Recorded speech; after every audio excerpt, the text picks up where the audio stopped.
गणराज प्रकाशन प्रकाशित आणि कवयित्री सौ भारती रवींद्र कापरे लिखित कस्तुरी काव्यसंग्रह पुस्तक प्रकाशन सोहळा संपन्न.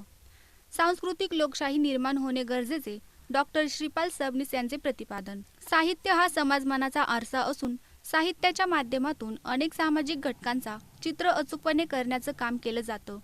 त्यामुळे पुढील पिढ्यांना तत्कालीन परिस्थितीची जाणीव होत असते. मानवता हाच खरा धर्म असून या मानवतेच्या माध्यमातून समाज एक संघ बांधला जातो.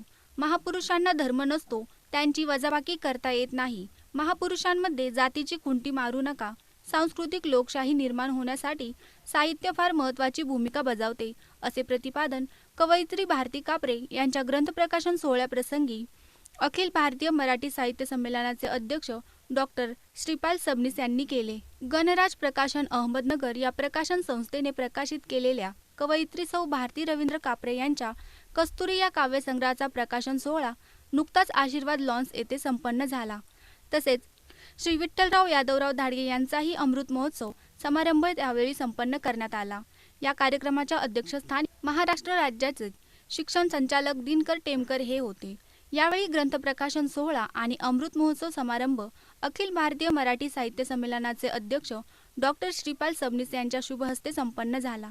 यावेळी विचारपीठावर पुणे येथील शिक्षण सहसंचालक रमाकांत काटमोरे, गडचिरोली येथील शिक्षणाधिकारी अरुण धामणे, कविवर्य चंद्रकांत पालवे, कवी शशिकांत शिंदे, साहित्यिक डॉक्टर संजय कळमकर, बापू तांबे, जिल्हा परिषद सदस्य सचिन जगताप, अक्षय कर्डिले, विस्तार अधिकारी रवींद्र कापरे, वैशाली शेलार, कवयित्री भारती कापरे आणि प्रकाशक प्राध्यापक गणेश भगत आदी मान्यवर विचारपीठावर उपस्थित होते. कार्यक्रमाची सुरुवात दीप प्रज्वलन करून आणि राजश्री शाहू महाराजांच्या प्रतिमेचे पूजन करून करण्यात आले. यावेळी उपस्थितांचे स्वागत आणि प्रास्ताविक विस्तार अधिकारी रवींद्र कापरे यांनी केले. कवयित्री भारती कापरे यांचे पिताश्री विठ्ठलराव धाडगे यांचा यावेळी अमृत महोत्सव सोहळा मोठ्या उत्साहात संपन्न झाला. त्यावेळी धाडगे यांची त्यांच्या मुलींनी यथासांग पाद्यपूजा करून औक्षण सोहळा संपन्न झाला आणि मान्यवरांच्या शुभहस्ते त्यांचा सन्मान करण्यात आला. यानंतर उपस्थित मान्यवरांच्या शुभहस्ते कस्तुरी या काव्यसंग्रहाचा ग्रंथप्रकाशन सोहळा मोठ्या उत्साहात संपन्न झाला. यावेळी प्रकाशनाच्या वतीने भारती कापरे यांचा सन्मानही करण्यात आला. यावेळी सत्कार मूर्ती विठ्ठलराव धाडगे तसेच त्यांची कन्या वैशाली शेलार यांनी आपली मनोगते व्यक्त केली. ग्रंथप्रकाशन सोहळा निमित्त कवयित्री भारती कापरे, बापूसाहेब तांबे, अक्षय कर्डिले, अरुण धामणे, जिल्हा परिषद सदस्य सचिन जगताप, कवी शशिकांत शिंदे, कविवर्य चंद्रकांत पालवे, डॉक्टर संजय कळमकर, पुणे येथील रमाकांत काटमोरे आदी मान्यवरांनी आपली मनोगते व्यक्त केली. ग्रंथप्रकाशन समारंभ प्रसंगी बोलताना डॉक्टर श्रीपाल सबनीस म्हणाले की संवेदनशील आणि निरीक्षणपणा कवयित्री भारती कापरे यांच्यामध्ये आहे आणि त्यामुळे त्यांनी खूप सकस अशा पद्धतीने लिखाण केले असून त्यांना पुढील साहित्य वाटचालीसाठी त्यांनी शुभेच्छा दिल्या.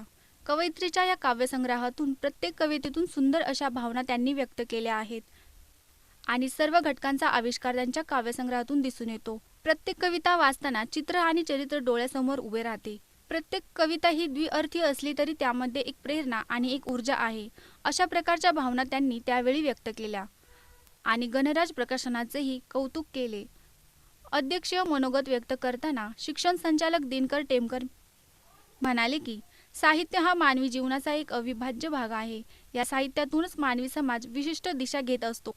निसर्गाच्या आणि मानवाचा खूप जवळचा स्नेह असून निसर्गाचा मानवी मनावर खूप परिणाम होतो आणि त्यातूनच सकस अशा पद्धतीने साहित्य घडते. ते भारती कापरे यांच्या बाबतीत घडून आल्याचे दिसून येते. समाज समृद्धीकरणाची प्रक्रिया साहित्यातून होते, असेही त्यावेळी ते म्हणाले. तसेच भारतीताईंनी साहित्य क्षेत्रात केलेली सुरुवात ही निश्चित प्रेरणादायी आहे. कापरे परिवार हा कृतार्थ जीवन जगलेला परिवार आहे. या काव्यसंग्रह उपक्रमानिमित्त कवयित्रीला आणि प्रकाशनाला त्यांनी शुभेच्छा देऊन अमृत महोत्सव सोहळ्याचे सत्कार मूर्ती विठ्ठल धाडगे यांनाही शुभेच्छा दिल्या. यावेळी कार्यक्रमाचे सूत्रसंचालन डॉक्टर रेवणनाथ पवार यांनी केले तर कार्यक्रमाचे आभार प्रकाशक प्राध्यापक गणेश भगत यांनी मानले. कार्यक्रमाच्या यशस्वीतेसाठी स्वाती अहिरे, क्षमा मंडलिक सरला सातपुते, जालिंदर बोरुडे, शेलार शिरीष, संदीप कचरे, हरीश हजारे आदी शिक्षक बांधवांनी अथक परिश्रम घेतले. आज माझा काव्यसंग्रह कस्तुरी प्रकाशित होत आहे. माझ्या वडिलांच्या 75 निमित्त माझा काव्यसंग्रह प्रकाशित होत आहे याचा मला आनंद तर आहेच, परंतु तो माझ्या वडिलांच्या 75वीला प्रकाशित होत आहे याचा मला जास्त आनंद होत आहे. हा काव्यसंग्रह म्हणजे माझ्या वडिलांना वाढदिवसाची माझ्याकडून एक छोटीशी भेट आहे. वडिलांविषयी बोलायचे म्हटल्यावर शब्द अपुरे पडतात. माझ्या भावना मी कविता रूपाने सादर करत आहे. ही कविता या काव्यसंग्रहात प्रकाशित झालेली आहे. आमचे अण्णा. अण्णा घराचा आधार, दिले जीवनी संस्कार. अण्णा वात्सल्याचा झरा, मायेचा वटवृक्ष खरा. अण्णांमुळे घेतली जीवनात उभारी, पंखांना दिले बळ, घेतली जीवनात भरारी. अण्णांची जीवनाची शिदोरी, कमी नाही पडली जीवन वाटेवरी. अण्णांनी दिली शिक्षणाची चेतना, पायावर उभे राहण्याची दिली प्रेरणा. अण्णांनी ज्ञानदानाच्या सेवेत घालविले आयुष्य, घडविले लाखो विद्यार्थ्यांचे भविष्य. अण्णांचा पवित्र ज्ञानदानाचा वसा, विद्यार्थ्यांच्या मनी इंग्रजी अध्ययनाचा ठसा. अण्णांची साथ जीवनी खंबीर, कडक शिस्तीचा केला अंगीकार.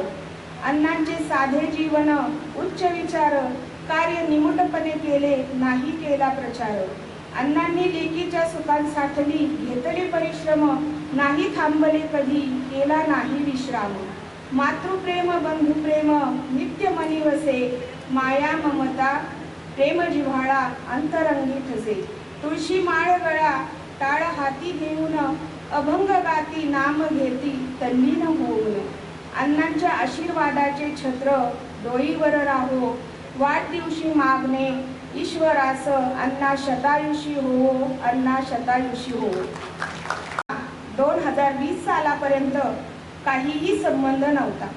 मी कविता लिहीन आणि माझे पुस्तक प्रकाशित होईल असा विचार मी कधी स्वप्नातही केला नव्हता. 25 जून 2020 दुपारी साधारण 3ची वेळ. सोसाट्याचा वारा, काळेकुट्ट ढग, धोधो कोसळणारा पाऊस. मी आणि माझी मुले घराच्या पायरीवर बसून चहाचा आस्वाद घेत पाऊस पाहत होतो. समोर कुंडीत एक टपोरे पिवळे धमक गुलाबाचे फूल, ऊन वारा पाऊस झेलत आनंदाने डोलत होते. आणि त्या क्षणी सूरज की गर्मी है सहता, आंधी की मार झेलता, कभी न शिकायत कभी न रोता, अशा काहीशा ओळी माझ्या मनामध्ये चमकून गेल्या. आणि त्या क्षणी मला असं वाटलं की मी काहीतरी लिहावं. त्यानंतरही मी 4-5 दिवस काही लिहिलं नाही. लॉकडाऊनचा काळ होता, करोना काळ, सर्वत्र लॉकडाऊन होते आणि मला क्वारंटाईन सेंटरला कापूरवाडी शाळेत ड्युटी लागली. मी जाताना 4-5 कागद बरोबर घेऊन गेले. तिथे एकच पेशंट होता, निवांत होतं. दुपारी जेवण केल्यानंतर मी लिहायला घेतलं. दुसऱ्या दिवशी आषाढी एकादशी होती आणि म्हटलं चला पंढरीची वारी या विषयावर लिहू. मी पंढरीची वारी या विषयावर लिहायला घेतलं आणि बघता बघता माझी कविता पूर्ण झाली. माझी पहिली कविता मी श्री विठ्ठलाच्या चरणी अर्पण केली. त्यानंतर त्याच दिवशी मी मन ही मराठी कविता आणि फूल ही हिंदी कविता अशा 2 कविता लिहिल्या. त्यानंतर व्हॉट्सअप ग्रुपवर मी कविता पाठवायला लागले. सर्वांनी माझ्या कवितेचं कौतुक केलं, मला त्यामुळे प्रोत्साहन मिळालं आणि मी पुढे कविता लेखन करायला लागले. लॉकडाऊनच्या काळात कविता लेखन हा छंद मी जोपासला. मनातील भावभावना कागदावर झरझर उतरू लागल्या. एक प्रकारचा आत्मिक आनंद, समाधान मिळू लागले. यापुढेही मी माझा हा छंद जोपासणार आहे. एवढेच म्हणेन, लेखनीतून माझ्या शब्द शब्द पाझरेन, लेखनीतून माझ्या शब्द शब्द पाझरेन, नष्ट झाला देह जरी कविता रूपी उरेन, नष्ट झाला देह जरी कविता रूपी उरेन. धन्यवाद. गणेश भगत त्यांच्या टीममधील आदित्य भगत, जालिंदर बोरुडे साठी मनामध्ये हेवा आणि मत्सर न बाळगता शेकडोच्या संख्येनं आलेले प्राथमिक शिक्षक आणि मित्र हो, एक आनंदाची बाब आहे की या साहित्याच्या प्रकाशनाच्या सोहळ्याला कवी हृदयाचे पाहुणे नव्या कवितेच्या स्वागताला हजर आहेत. आमच्या पुण्याला दोन कवीचं कधी नीट जमत नाही. कवितेच्या पुस्तकाच्या प्रकाशनाला दुसरे कवी हजर राहत नाहीत सहसा, पण इथे दोन दोन कवी मनाचा मोठेपणा दाखवून भारतीताईच्या कवितेच्या स्वागताला हजर आहेत. याबद्दल मी समाधान व्यक्त करतो. 3 शिक्षणाधिकारी, एक शिक्षण संचालक, माजी शिक्षण संचालक, दुसरे शिक्षणाधिकारी आणि त्याचबरोबर प्राथमिक शिक्षकांच्या शिक्षणाधिकाऱ्यांचा अनुभव ज्यांच्याकडे आहे असे 3 अधिकारी या ठिकाणी हजर आहेत. आणि त्यांचा आपसामध्ये सुसंवादाचा स्वर ऐकू येतोय मला. शिक्षकांना उपदेश न करता शिक्षकांबद्दलचा गौरव व्यक्त करण्याची परंपरा आणि पद्धती या शिक्षण अधिकाऱ्यांनी आपल्या समोर ठेवलेली आहे. भारतीताईचं कौतुक करत असताना शिक्षकांमध्ये हे कलागुण वाढावेत आणि एक सुंदर अशा प्रकारची शिक्षकाची संस्कारशील संस्कृती निर्माण व्हावी, अशा प्रकारच्या महाराष्ट्राचा सांस्कृतिक नकाशा बदलण्याचं कार्य करणारे हे प्रामाणिक अशा प्रकारचे शिक्षणाधिकारी या ठिकाणी लाभले. त्याबद्दल मी अभिनंदन करतो या अधिकाऱ्यांचं. त्याचबरोबर हे वाटले कवितेचं चित्र आणि कविता हे दोन्ही पुस्तकामध्ये बालवयातच मुलांचंच प्रातिनिधिक अशा प्रकारचं पुस्तक छापण्याचा ऐतिहासिक प्रयोग त्यांनी या ठिकाणी रुजवलेला आहे. आणि अशा प्रकारचे कलागुण विद्यार्थ्यांमध्ये निर्माण करणं, शिक्षकांना त्यांची आसक्ती निर्माण करणं, या संदर्भातलं शिक्षणाची रसिकता, शिक्षकाची रसिकता ही जन्माला घालण्याची अशा प्रकारची ही परंपरा आणि प्रवृत्ती अत्यंत महत्त्वाची आहे. मित्र हो, विठ्ठलराव धावडे यांचं आयुष्य 33-34 वर्ष शिक्षण क्षेत्रामध्ये त्यांनी घालवलेली आहेत. आणि या संबंध आयुष्यामध्ये वारकऱ्याचं जीवन जगलेले समजे विठ्ठलराव, नाव विठ्ठल आणि विठ्ठलाच्या भक्तीमध्ये रमलेले विठ्ठलराव, भजन पूजनामध्ये रमलेले विठ्ठलराव, अण्णांच्या रूपातले 4 मुलींचे पालक असणारे विठ्ठलराव, स्वामीच्या ध्येयवादाला शोभेल अशा प्रकारचं वर्तन करणारे विठ्ठलराव, पांढरा शुभ्र पोशाखाप्रमाणे पांढरे शुभ्र अशा प्रकारचं निर्मळ मन धारण करणारे, चारित्र्य आणि शुद्ध चारित्र्याची संकल्पना प्रत्यक्ष कृतीमध्ये आणणारे विठ्ठलराव, निष्कलंक चारित्र्याचे विठ्ठलराव, संसारी चित्रामध्ये यशस्वी झालेली तपश्चर्या असे व्यक्त करणारे विठ्ठलराव, संसार आणि अध्यात्म या दोन्ही पातळीवरती अत्यंत यशस्वी झालेलं असं कृतार्थ जीवन जगणारे विठ्ठलराव एक सुंदर अशा प्रकारचा समाजासमोरचा आदर्श आहे. 75चा कार्यक्रमामध्ये 4 बहिणींनी आपल्या वडिलांचा सत्कार करणं, सन्मान करणं मी समजू शकतो, पण जावई सुद्धा त्यामध्ये सामील आहेत आणि आपल्यासारखे शिक्षक सुद्धा श्रोते रसिक म्हणून त्या ठिकाणी सामील आहेत. दुसऱ्याच्या 75 मध्ये आपला आनंद कोणता, तर एक सुंदर अशा प्रकारचं चित्र आणि चरित्रचा आदर्श त्यांनी निर्माण केला. एका शिक्षकाचा आदर्श. इंग्रजी गणेश भगत हे उमेदीच्या नव्या कलावंतांना, नव्या लेखकांना, नव्या अंकुरांना पाणी घालणारा माणूस आहे. नव्या अंकुरांना पाणी घातल्यानंतर ते अंकुर फुलतं आणि संबंध वटवृक्षापर्यंत त्यांची वाटचाल होते आहे. महाराष्ट्रामध्ये नव्या लेखकांना, नव्या कवींना गोंजारणारा असा कुरवाळणारा माणूस पाहिजे, प्रकाशक पाहिजे होता.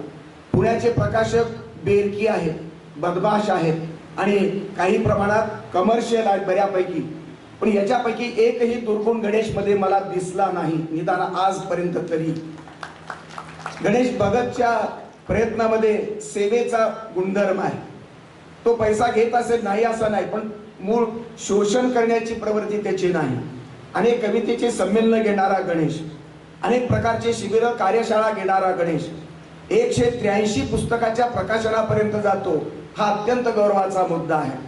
20-22 वर्षामधली ही तपश्चर्या, गणेशची तपश्चर्या नगर जिल्ह्याचा चेहरा मोहरा बदलणार आहे. नगरला सांस्कृतिक चेहरा जर पुढल्या 10-20 वर्षामध्ये जर प्राप्त झाला तर त्या चेहऱ्यामध्ये, त्या चरित्रामध्ये, नगरचं सांस्कृतिक चरित्रामध्ये शिल्पकार म्हणून गणेश भगतचं नाव तुम्हाला नोंदवावं लागेल. बरोबर आमच्या रवींद्र कापरेंनी एक सुरुवातीला सांगितलं, त्यांनी त्यांना प्रेरणा दिलेली आहे. कविता कर म्हणून त्यांनी सांगितलं, कोरोनाच्या कालखंडामध्ये कविता करण्यास सांगितलं.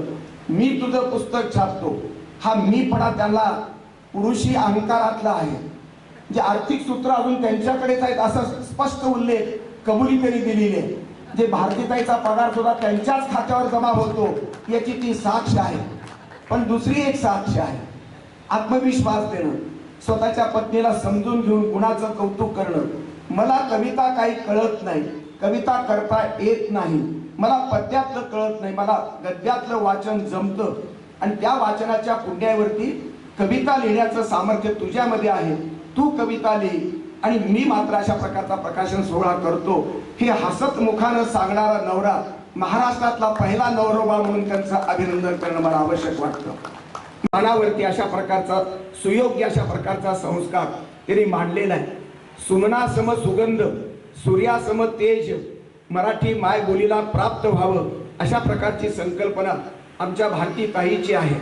आणि म्हणून हा सुंदर मायबोलीचा संदेश, मराठीवरती प्रेम करणारा किती सुंदर प्रेम असतं, किती अत्यंत परिपक्व प्रेम असतं, याची ही सुंदर अशा प्रकारची साक्ष आहे.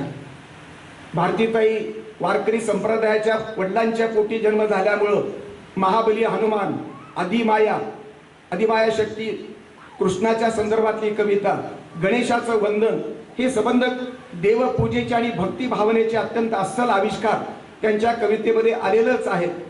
पण गणनायक, विश्वाचा नायक गणपती याला उद्देशून त्यांनी केलेली प्रार्थना अत्यंत महत्वाची आहे. विश्व धारण करत असताना संबंध समाजाला चांगला विचार देण्याची कविता त्यांनी लिहिलेली आहे, व्यापक विचार देणारी कविता. म्हणून माणूस संबंध जात धर्म न बाळगता आवडे दादांना या ठिकाणी शुभेच्छा देतो. आपल्यासारखी संबंध असंख्य शेकडो अशा प्रकारचे रसिक वाचक या ठिकाणी हजर राहिले. मंचावर सुद्धा अत्यंत समृद्ध अशा प्रकारच्या कॅरेक्टरची माणसं आहेत. इथे अनेक प्रकारच्या विविध क्षेत्रातील माणसं आहेत. पण या सगळ्यांचा भाव धावडे यांचा सत्कार करण्याची, पूजनीयतेची भावना आहे. कवितेचा सन्मान करणारी भूमिका आहे. कलावंतांची आणि संबंध कलावंताच्या परंपरेचा, इतिहासाची बूज राखणारी संबंध रसिकता या संबंध पाहुण्यांच्या मध्ये आहे. मी संबंध पाहुणे मंडळींचाही या ठिकाणी अभिनंदन करतो आणि आपल्या सर्वांना अभिवादन करून मी या संबंध कार्यक्रमाला शुभेच्छा देतो. धन्यवाद. धन्यवाद. ठिकाणी गणराज प्रकाशन अहमदनगर या प्रकाशन संस्थेनं 183 पुस्तक कवयित्री सौ भारतीताई रवींद्र कापरे यांच्या पुस्तकाचा प्रकाशन सोहळा या ठिकाणं संपन्न झाला. त्याचबरोबर त्यांचे पिताश्री श्री विठ्ठलराव यादवरावजी धाडगे पाटील यांचा अमृत महोत्सव समारंभ आणि या समारंभाचे अध्यक्ष महाराष्ट्र राज्याचे माजी शिक्षण संचालक वाडी दिनकररावजी टेमकर साहेब, त्यांच्या ठिकाणी मी प्रकाशनाच्या वतीनं मनपूर्वक आभार मानतो. त्याचबरोबर ज्यांचं प्रकाशनावरती नितांत प्रेम आहे, आमच्या प्रत्येक कार्यक्रमाला जे आवर्जून हजर असतात, असे अखिल भारतीय मराठी साहित्य संमेलनाचे माझे अध्यक्ष ज्येष्ठ साहित्यिक डॉक्टर श्रीपादजी सबळी साहेब, आपण या नगर शहरामध्ये आलात, आम्हाला मार्गदर्शन केलं, घाडगे पाटलांचा सन्मान सत्कार आपण या ठिकाणी केला, त्याबद्दल मी कापरे परिवार, घाडगे परिवार आणि प्रकाशनाच्या वतीने आपले मनपूर्वक आभार मानतो. त्याचबरोबर खास पुणे येथून आलेले शिक्षण सहसंचालक माननीय रमाकांतजी काठमोरे साहेब, त्यांच्या या ठिकाणी मनपूर्वक आभार मानतो. ज्यांचं आमच्या प्रकाशनाला नेहमी मार्गदर्शन असतं, आमचे ज्येष्ठ कविवर्य चंद्रकांतजी पालवे सर, डॉक्टर संजयजी कळमकर सर, ज्येष्ठ साहित्यिक प्राध्यापक शशिकांतजी शिंदे सर, शिक्षणाधिकारी माननीय भास्कररावजी पाटील साहेब, त्याचबरोबर माझे शिक्षणाधिकारी अरुणजी धामणे साहेब, शिक्षक संघाचे जिल्हाध्यक्ष बापूसाहेबजी तांबे आणि विचारपीठावरील आपण सर्व दिग्गज मान्यवर, आपणा सर्वांचं मी या ठिकाणी मनपूर्वक आभार मानतो. त्याचबरोबर या ठिकाणी आमच्या प्रकाशनाच्या कार्यक्रमाला नेहमी सहकार्य करणारे आमचे नेत्रदूत जालिंदरभाऊ बोरुडे, या ठिकाणी खास कोपरगावून आलेले शाहीर राजाभाऊ माळवे असतील, राजेशजी गायकवाड असतील, आमचे ज्येष्ठ साहित्यिक या ठिकाणी विनयजी पिंपरकर सर आहेत, क्षमा मंडलिकताई आहेत, त्याचबरोबर राज्य पुरस्कार आहिरेताई आहेत. या सर्वांचं आणि उपस्थित आपण सर्वांचं, पत्रकार बंधू, मित्र परिवार, आपण सर्वजण आवर्जून या कार्यक्रमामध्ये उपस्थित झालात. आमच्या निवेदकांनी खूप सुंदर निवेदन केलं. त्या दोघांचेही या ठिकाणी प्रकाशनाच्या वतीनं मनपूर्वक आभार मानतो. आणि या ठिकाणी कार्यक्रमाची सांगता झालेली आहे. तत्पूर्वी एक विनंती आहे. पुस्तक आहे, लवकरच